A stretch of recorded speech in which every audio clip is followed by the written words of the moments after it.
Nyakubahwa Perezida wa Repubulika y'u Rwanda yamaze gushyiraho ubuyobozi bushya cyangwa se ubuyobozi buyoboye urwego rukomeye, urwego rwa Banki Nkuru y'u Rwanda. Imwe urumva ni urwego rukomeye cyane, rwa rwego rucunga rukareba rukavuga ruti ifaranga ntirigomba kuko gutakaza agaciro, ifaranga ry'u Rwanda ntirigomba gutakaza agaciro, hakorwa ibi n'ibi ngibi kugira ngo bibashe kuba byakunda, kugira inama andi mabanki ndetse n'ibigo bigiye bitandukanye birebana n'amafaranga. Perezida Kagame yamaze rero yashyizeho abayobozi bashya ba Banki Nkuru y'u Rwanda, aho Solai Hakuziyaremye yagizwe guverineri, naho Dr Justin Nsengiyumva agirwa guverineri wungirije. Izi mpinduka zibaye nyuma y'aho John Rwangombwa wayoboraga iyi banki asoje manda ze ebyiri. Solai Hakuziyaremye akaba ari we mugore wa mbere mu mateka uyoboye BNR cyangwa se uyoboye Banki Nkuru y'u Rwanda. Uyu mubyeyi rero ni ubusanzwe Solai Munyana Hakuziyaremye ni umubyeyi, ni umucuruzi, ni umwe mu bahanga mu birebana n'ubushabitsi, imari ndetse na politike, aho ubu ngubu guhera uyu mwanya yamaze kugirwa guverineri mukuru cyangwa se guverineri wa Banki Nkuru y'u Rwanda. Hakuziyaremye yasoreje amashuri ye yisumbuye muri Ecole Berger Kigali, Belgian College of Kigali, aho yasoje ari umwe mu bahanga mu birebana n'imibare ndetse n'ubugenge. Yaje rero guhita ajya gukomereza amashuri yiwe mu birebana n'ubundi yaje guhita ajya gukomereza amashuri yiwe i Buruseli mu Bubiligi, aho yize mu kigo cyitwa Vlerick Business School. Mu nyuma rero yaje gusoza mu cyiciro cya gatatu cya kaminuza mu birebana n'imari ndetse n'iyamamazabikorwa, akaba iyi impamyabumenyi yarayikuye muri kaminuza cyangwa se mu ishuri ry'ibirebana n'imari rya Sauver Business School, aho ni muri Université Libre ya Bruxelles cyangwa se muri kaminuza yigenga y'i Bruxelles. Mu nyuma rero yaje kugira gute kubona n'ubundi indi mpamyabumenyi yakuye muri Tondra School of Global Management muri kaminuza ya Arizona ho muri leta mu gace ka Phoenix muri leta ya Arizona muri leta zunze ubumwe za Amerika. Mu myaka igiye itandukanye rero yagiye ahabwa inshingano zitandukanye, aho guhera mu mwaka wa 2002 mu Kuboza Hakuziyaremye yakoze muri banki ya New York. Mu nyuma rero yaje kwimukira i Buruseli, aza kuza gukora mu kigo n'ubundi nacyo cy'imari cya Paribas Fortis. Iki kikaba ari ikigo mpuzamahanga mu birebana ndetse n'amabanki mu Bubiligi. Mu nyuma rero uyu mubyeyi yaje kugira gute kumara imyaka igera muri 6 ariho aba kandi ari naho akorera. Muri Kamena 2012 yaje kugira gute gusubira mu Rwanda cyangwa se kugaruka mu Rwanda, aho yamaze imyaka igera muri 2 n'igice ari umujyanama muri Minisiteri y'Ububanyi n'Amahanga i Kigali. Mu nyuma rero yaje kugira gute yaje gutangira nanone kongera gusubira mu Buruseli, aza kuza gutangira gukorera mu kigo cyitwa Conglomerate. Iki ngiki kikaba ari kimwe mu bigo bikomeye cyane mu birebana n'ubucuruzi hariya mu Bubiligi.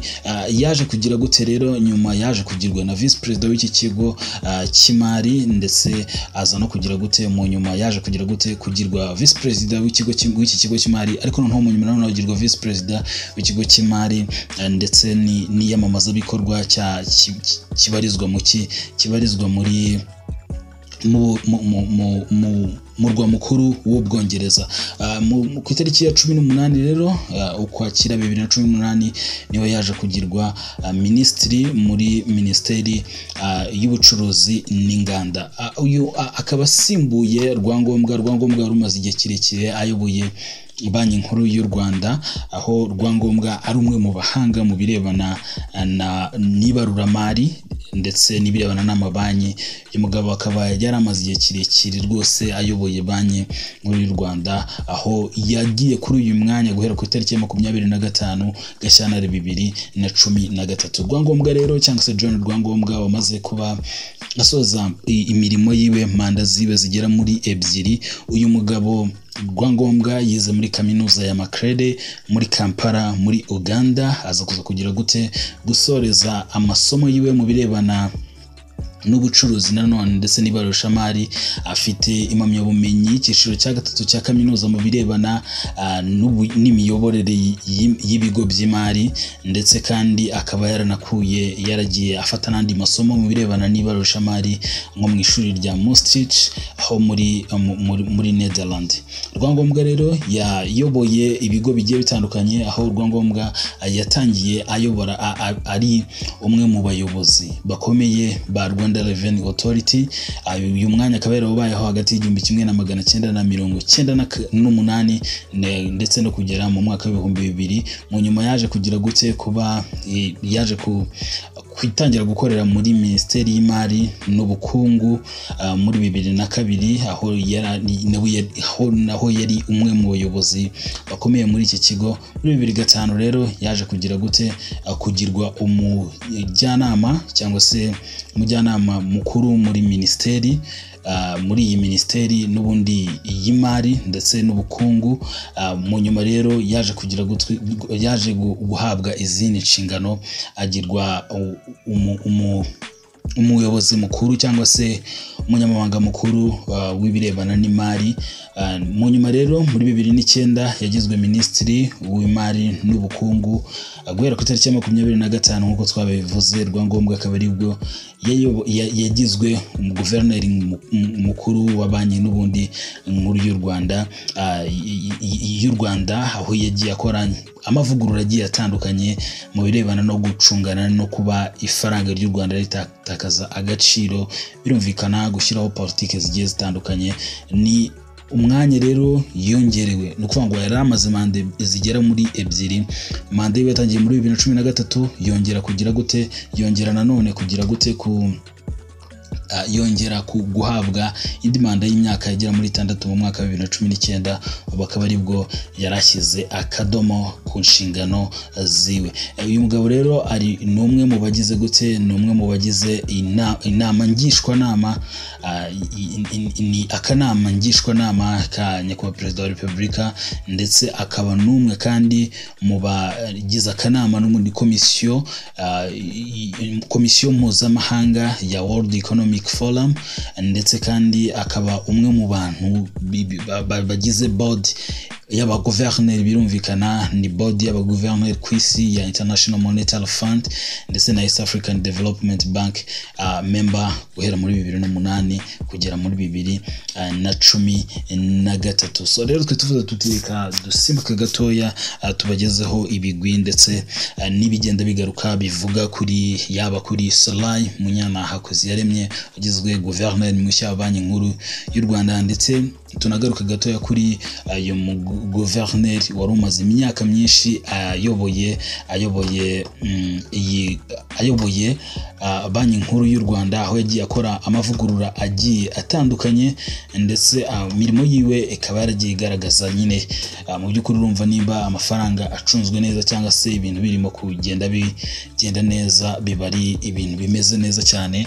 rero uyu mumama cyangwa se Munyana akaba ashyizweho rero ahabwa inshingano, ariko mu by'ukuri nubwo yahawe inshingano, ariko mu by'ukuri yahawe n'ubundi umugabo nawe w'umuhanga mu birebana na politiki, ariko nanone na politiki y'ifaranga. birumvikana uyu mugabo rero Justin Nsengiyumva yabaye permanent secretary cyangwa se yabaye umunyamabanga mukuru, umunyamabanga uhoraho muri Minisiteri y'Uburezi hagati ya 2008 mu mwaka wa 2008, ndetse aza kuza kugirwa umunyamabanga uhoraho muri Minisiteri y'Ubucuruzi n'Inganda afite rero impamyabushobozi y'ikirenga yakuye muri kaminuza ya Leicester, ndetse yaje kugira gute yabaye n'umwarimu ukomeye cyane muri iyi kaminuza. Mu nyuma rero yaje kugira gute yaje kwiga nanone Salford imyaka igera muri 4, noneho mu nyuma aza kugira gute gutangira gukora ibintu bigiye bitandukanye birimo n'ubushakashatsi. N'umugabo rero nawe w'umuhanga mu birebana n'ibyo akora cyangwa se n'imirimo yagiye akora. Justin Nsengiyumva wagizwe guverineri wungirije wa banki nkuru y'u Rwanda. Umuntu yavuga ko ari amavugurura abakozwe, birumvikana nimba hari uwari uyoboye akaba asoje manda zibe zigera muri 2, nakabuza kuba hakorwa amavugurura kandi hagashyirwaho abantu bijyanye na politike y'igihugu ndetse na politike y'ifaranga bigeze muri rusange. Kugeza uyu munsi rero umuntu wenda atabaye nk'ubirenza ntuza imboni yavuga ko mu by'ukuri Rwangombwa agize gutya asoje imirimo yiwe. Kugeza uyu munsi idolari rimwe mu mafaranga y'u Rwanda ryari rigeze ku 1,400 kurivunja. Ntabwo ari amafaranga umuntu yavuga ko ari amafaranga make, kuko mu bihe byatambutse ubundi faranga ry'u Rwanda wasangaga mu by'ukuri kurivunja n'amadolari biba biri mu 1,000, ariko kuzamuka akagera ku mafaranga 400 bigaragara ko haba harimo n'ubundi buryo nanone nabwo bugomba kwigwaho mu buryo bumwe cyangwa se n'ubundi. Gusa imirimo yiwe ndetse n'ibikorwa byiwe ni ibikorwa rwose by'indashyikirwa mu buryo bumwe cyangwa se n'ubundi.